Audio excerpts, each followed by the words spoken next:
আল্লাহ নবী সামনে চলে গেলেন।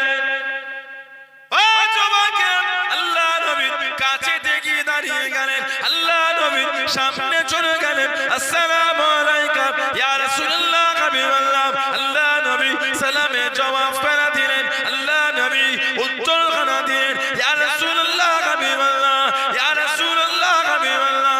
আল্লাহ পাকে নবী হুজুর বিয়াদি মাফ করুন, আপনি আমার জন্য দোয়া করেন, আমি যেন শহীদ হয়ে যাই, আমি যেন শহীদ হয়ে যাই। আল্লাহ নবী জানিয়ে দিলেন, আল্লাহ নবী শুনিয়ে দিলেন, ও বাবা খালিদ বিন ওয়ালিদ রাদিয়াল্লাহু তাআলা আনহু, তুমি শহীদ হবে না বাবা, তুমি শহীদ হবে না বাবা।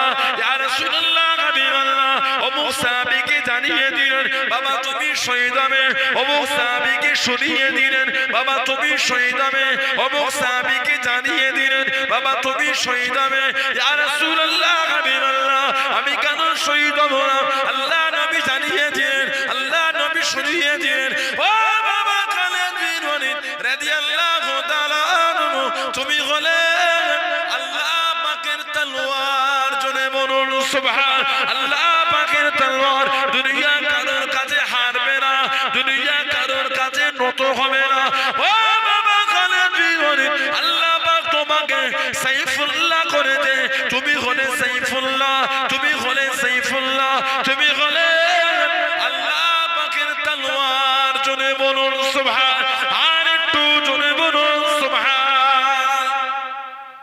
তুমি আল্লাহর তলোয়ার, তুমি আবার কার কাছে হারবে? না না, আল্লাহর তলোয়ার দুনিয়ায় কারোর কাছে হারবে না।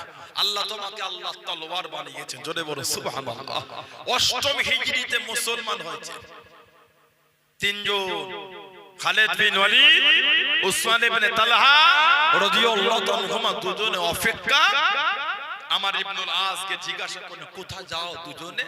বলে মদিনা শরীফে যাচ্ছি, মুসলমান হব। উনি বললেন আমিও হব। যদি বলবেন না সুবহানাল্লাহ। তিনজন চলে গেলেন, নবী পাকের দরবারে গেলেন। হযরত খালিদ বিন ওয়ালিদ আর উসমান ইবনে তালহা রাদিয়াল্লাহু তাআলা দুজনে মুসলমান হয়ে গেলেন। আল্লাহর নবী নূরের হাতটা বাড়িয়ে রেখেছেন। আমার ইবনুল আস রাদিয়াল্লাহু তাআলা উনি হাতটা টেনে নিয়েছিলেন। আল্লাহর রাসূল বলে, কি ব্যাপার, হাত সরিয়ে নিলে মুসলমান হবে না? হুজুর বিয়াদি মাপ চাই, মুসলমান হব, তবে আমাকে কথা দিতে হবে, আমি মুসলমান হলে আমার বিগত জীবনের গুনাহগুলি সব মাফ হয়ে যাবে। আল্লাহ রাসূল বলেছেন, যে ব্যক্তি আল্লাহর দ্বীনে ফিরে আসে বা আল্লাহর জন্য হিজরত করে, আল্লাহ ওই ব্যক্তির বিগত জীবনের গুনাহগুলি সব মাফ করে দেন। জোরে বলুন সুবহানাল্লাহ। মুসলমান হয়ে গেলেন, তবে যতদিন নবীর দরবারে ছিলেন জীবনেও কোনোদিন নবীর দিকে চোখ তুলে তাকায়নি লজ্জায়।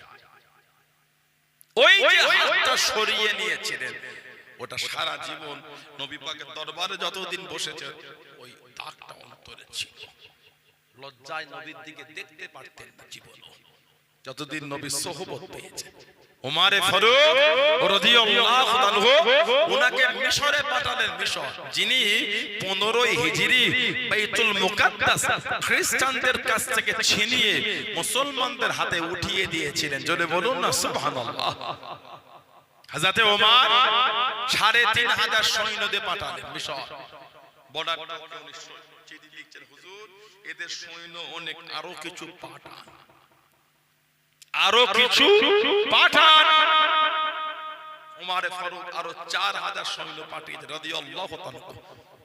চিঠির মধ্যে লিখেছেন, প্রত্যেক 1000-এর সাথে এক একজনকে দায়িত্ব দিয়ে আরো 4 জনকে পাঠিয়েছে। এই এক একজন একা আরো 1000-এর সঙ্গে লড়ার ক্ষমতা রাখে। জোরে বলবেন না। এই 4 জনের মধ্যে একজন ছিলেন জুবায়ের ইবনুল আওয়াম রাদিয়াল্লাহু তাআলা, যিনি ওই যুদ্ধে একা 1000-এর অধিক মানুষের সঙ্গে একাই লড়াই করেছেন। জোরে বলবেন না সুবহানাল্লাহ। জুবায়ের ইবনুল আওয়াম হুজুর আমার মক্কা শরীফে আছেন। ও জওয়াকে কানে যে আওয়াজ চলে আসলো, আল্লাহ নবীকে ধরে নিয়ে চলে গিয়েছে, আল্লাহ নবীকে শহীদ করে দেবে, জানে মেরে দেবে। হযরত জুবায়ের ইবনুল আওয়াম রাদিয়াল্লাহু তাআলা আনহু সহ্য করতে পারলেন না, পাগল হয়ে গেলেন। আল্লাহ আল্লাহ রাসূলের মুহাব্বতে দেওয়ানা হয়ে গেলেন। দুজন আমার তলোয়ারটা পার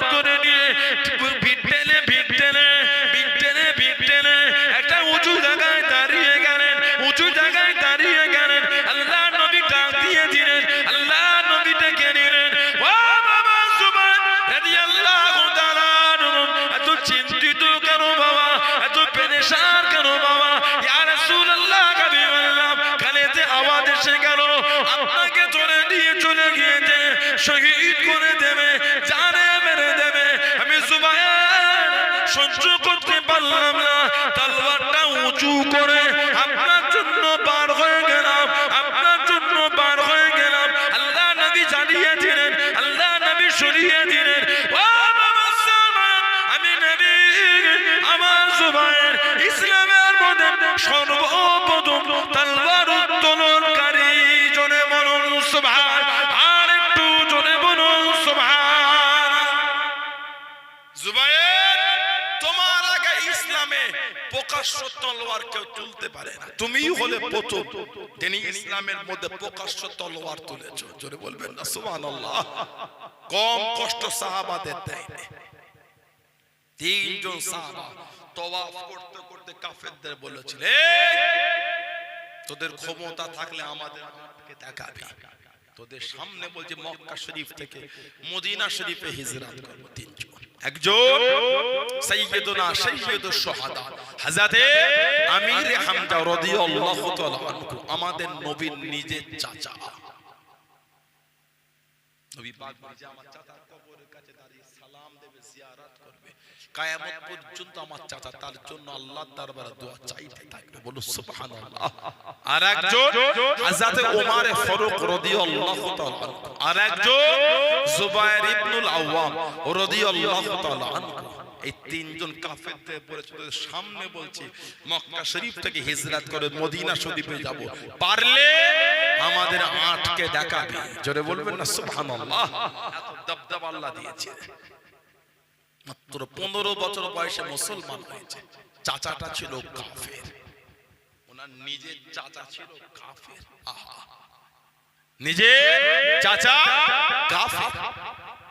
জুবায়ের ইবনুল আওয়াম রাদিয়াল্লাহু তাআলা 15 বছরের যুবক, টকবকে যুবক, কম কষ্ট সাহাবাদের দেয় না। হুজুরের শরীর খানা জড়িয়ে দিয়া হলো, খাজুর গাছের পাতা তৈরি বানিয়ে শরীর খানা জড়িয়ে নে, দড়ি দিয়ে বেঁধে দে, আগুন ধরিয়ে দিয়া হলো। আগুনটা জ্বলে জ্বলে একদিক থেকে আর একদিকে পৌঁছে গেল। শরীরের চামড়াগুলি খসে খসে পড়ে যায়, গোশতখানা সিদ্ধ হয়ে গেল। নাক দিয়ে মুখ দিয়ে, নাক দিয়ে মুখ দিয়ে ধোঁয়াখানা লাঞ্চে চলে গেল। দম নিতে পারে না, নিঃশ্বাস নিতে পারে না।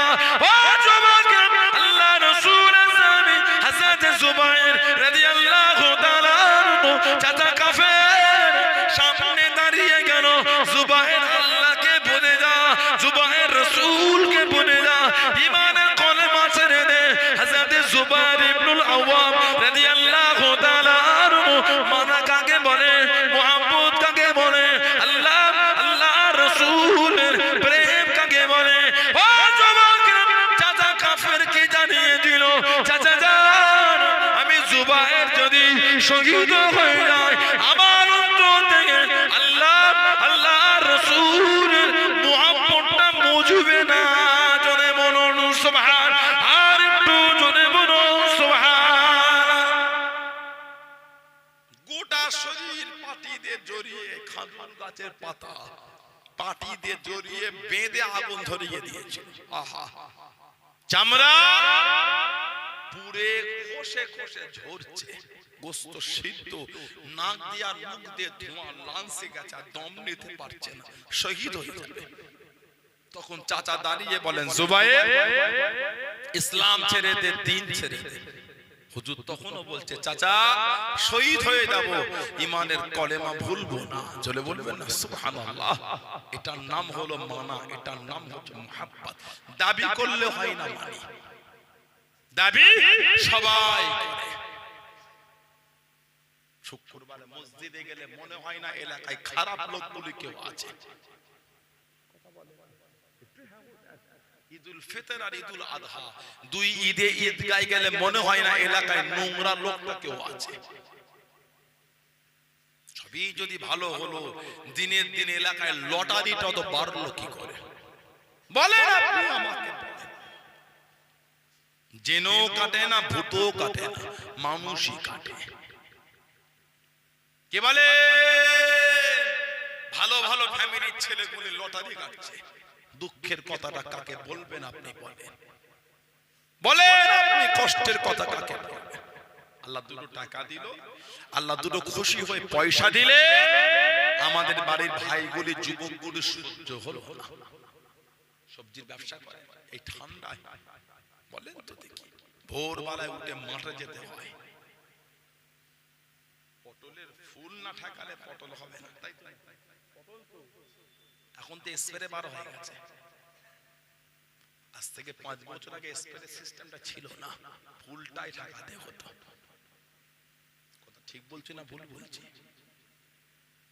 এই ভোরে এই কনকনে শীতে কানে একটা মাফলার বলেন গামছা বলেন জড়িয়ে, একটা হাতওয়ালা গেঞ্জি পরে, একটা ট্রাউজার পরে, পরে লুঙ্গিটা পরে চলে গেল মাঠে সবজি তুলতে রাত 3টের সময়।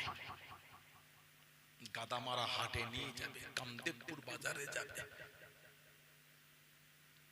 সাহেব কলোনির মোড়ে নিয়ে যাবে, পানপুরে নিয়ে যাবে। কথা ঠিক বলছি না ভুল বলছি? আওয়াল সিদ্ধি চৌমাথায় যাবে দুটো পয়সার জন্য, আধা হাটা বাজারে যাবে। ও ব্যাগে ভরে বস্তায় ভরে ওই বাজারায় ঝোড়াতে তুলে মাথায় করে ওই শিশির পড়েছে ঘাসের ওপর আলে, ওর ওপর থেকে হেঁটে হেঁটে ভ্যানে তোলার জন্য নিয়ে আসছে। অনেক সময় ওই শিশির আলে ঘাসে পাটা স্লিপ খেয়ে যায়, ছিটকে পড়ে গেল। কেউ নয়, ডাকলে যে এসে আপনাকে তুলবে।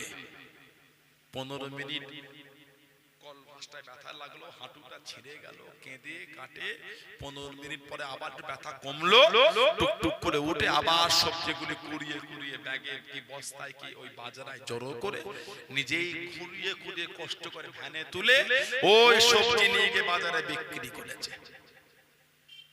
আল্লাহ খুশি হয়ে দুটো হালাল মালে বরকত দিয়েছে, আলহামদুলিল্লাহ বলেন। এবছর বেগুন 80 টাকা কেজি ছিল, বেগুন ঠিক বলছে না ভুল বলছে? বেগুন বেগুন পটল 1 টাকা, আল্লাহ বরকত দিয়েছে, আলহামদুলিল্লাহ বলেন। আল্লাহ দুটো টাকা দিলে ওই সবজি বিক্রি করে সন্ধান করে ওই টাকাটা পকেটে করে নিয়ে বাজারে গিয়ে ওর থেকে বার করে লটারি কাটছে। বলেন আপনি আমাকে এই দুঃখের কথাটা কাকে বলবেন? আপনি বলেন। আল্লাহ ভালোবেসে দুটো পয়সা দিল, সহ্য হলো না, হাত জোর করে করে ফিরে আসে। নাজাতের কোনো গল্প নয়। ঘরে ঘরে সুদ ঢুকে গেছে, সমিতি ঢুকে গেছে, দল ঢুকে গেছে, বাড়ি বাড়ি সমিতি হচ্ছে, সমিতি। বাড়ির মেয়েগুলি সমিতি করছে। কাকে বলবেন দুঃখের কথা? সরষে দানা পরিমাণ যদি হারাম শরীরে থাকে ইবাদত কবুল হবে না। সরষের দানা পরিমাণ যদি হারাম নিজের শরীরের মধ্যে থাকে ইবাদত কবুল হবে না। হারাম জিনিস বিসমিল্লাহ বলে খেলে বেঈমান কাফের হয়ে যাবে। হারাম জিনিস বিসমিল্লাহ বলে খেলে ঈমান চলে যাবে। কথা বুঝতে পারেন না? কি শুরু হয়ে গেল? মায়েরা, মেয়েরা, আমার বোনেরা, হাত জোর করে বলি ফিরে আসে। এগুলি বন্ধ করে ফেলেছেন। আল্লাহর কাছে সিজদায় পড়ে পাগলের মতন কাঁদে। মাফ করবেন কে? ক্ষমা করবেন কে? আল্লাহ। মাফ যদি না করতেন কোরআন শরীফে আল্লাহ বলতেন না লা তাকনাতু মির রাহমাতিল্লাহ। যদি বলো সুবহানাল্লাহ, তোর আমার রহমত থেকে নিরাশ হয়ে যাস না। মাফ করবেন বলেই আল্লাহ পাক আমাদের করে আশা দিয়েছেন। সুবহানাল্লাহ বলে। লটারি কেটেছেন, সুদ খেয়েছেন, গান শুনেছেন, মদ খেয়েছেন, জুয়া খেলেছেন, তাস খেলেছেন, আল্লাহর কাছে সিজদায় পড়ে পাগলের মতন কাঁদেন।